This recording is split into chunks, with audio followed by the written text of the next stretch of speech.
You crushed it as an individual contributor. That's why you got promoted. But now, leadership is crushing you. You're constantly putting out fires. You're caught between senior leadership's demands and your team's needs. You're working harder than ever, but still feel ineffective. Does that sound familiar? Well, you're not alone. I see this all the time. Smart, hardworking professionals like you who get promoted, but were never actually trained to lead. And here's the truth.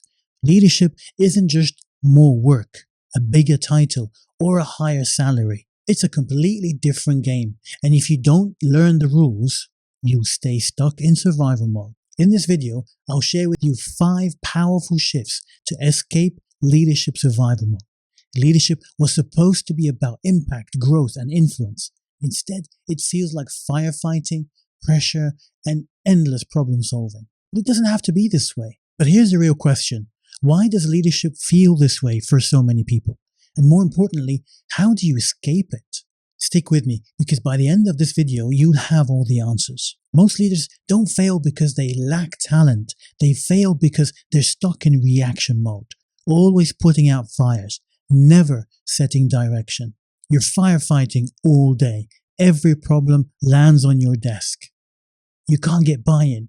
Your ideas fall flat with your boss or your team. You feel pressure from all sides, and leadership feels like survival, not strategy.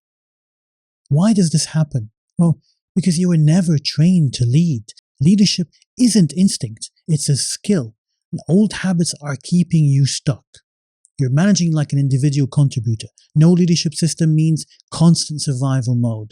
And you don't have a repeatable framework for leading strategically. Now, here's where it gets interesting. Most leaders don't even realize the habits that are keeping them stuck. And if you don't see the problem, you can't fix it. And that's what we're about to change. So let's talk about 5 simple but powerful shifts that will help you lead with confidence, clarity, and control. And pay close attention to shift number 3. Because if you get that one right, it changes everything. Shift number 1.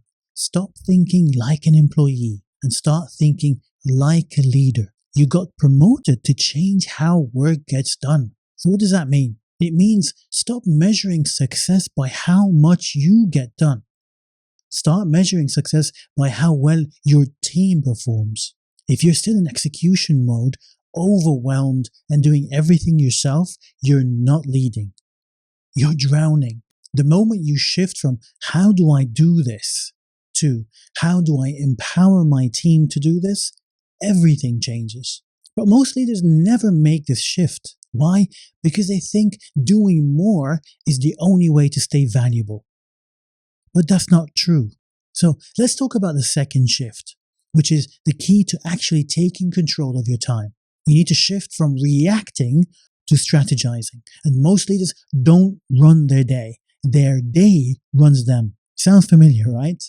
You open your inbox in the morning. You get hit with problems, emails, and urgent requests, and spend the rest of the day just trying to keep up. By the time the day ends, you've been busy, but nothing really moved forward. So here's how to fix it.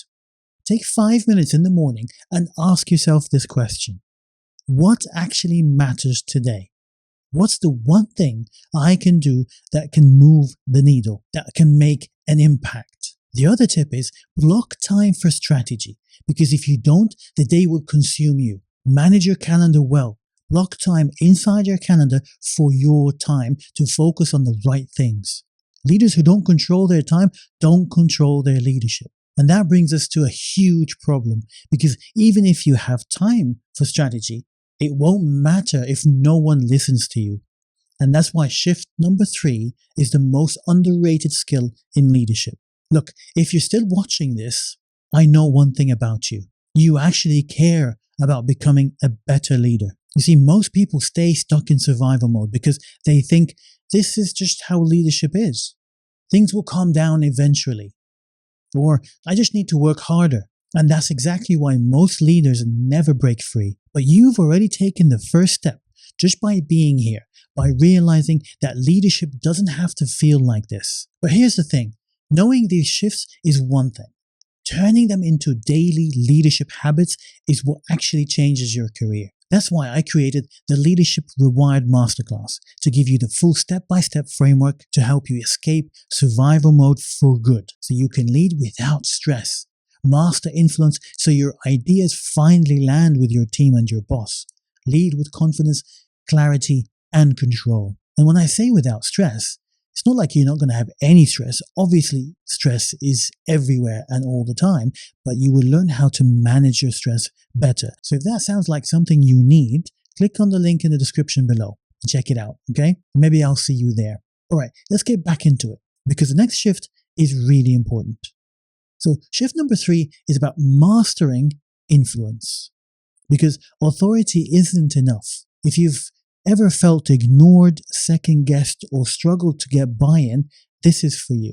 Most leaders think their titles give them influence, but it doesn't. You don't get buy-in by telling people what to do. You get buy-in by making people want to follow you. Next time you need your team or your boss to get on board with something, ask yourself this question. Am I making this about me or about them? People don't follow orders. They follow leaders they trust. And that brings us to the most common mistake leaders make, thinking they need to have all the answers. If your team needs you for everything, you've trained them to. Micromanaging creates dependence. Coaching creates leaders. So here's how to stop micromanaging and start coaching. Instead of giving the answers, ask them, what do you think? How would you solve this? And the real secret here, the way you handle these moments has everything to do with shift number 5. Leadership isn't just about tasks, it's about handling the weight of it all. And emotional intelligence isn't a nice to have, it's your leadership advantage. You see, when you're aware of your own emotions and the emotions of those around you, you're able to choose the right words in the right moments. You'll understand where they're coming from. You'll understand how to relate to their situation, and you'll be able to articulate your thoughts and your ideas more clearly, and it will land better with those that you lead. You see, without emotional intelligence, leadership feels like pressure, but with emotional intelligence, leadership feels like control. If your team is disengaged, frustrated, or disconnected from you, it's time to stop reacting and start leading. And emotional intelligence is so important for this, because it's not just a skill, it's the foundation of great leadership. So if you're new to leadership, developing your emotional intelligence is the fastest way to gain confidence, build trust, and create a strong team culture. In the next video, I'll break down the 5 essential tips every new manager needs to lead with impact from day one. Click on the next video and let's get into it. Remember, stay the course and lead with purpose.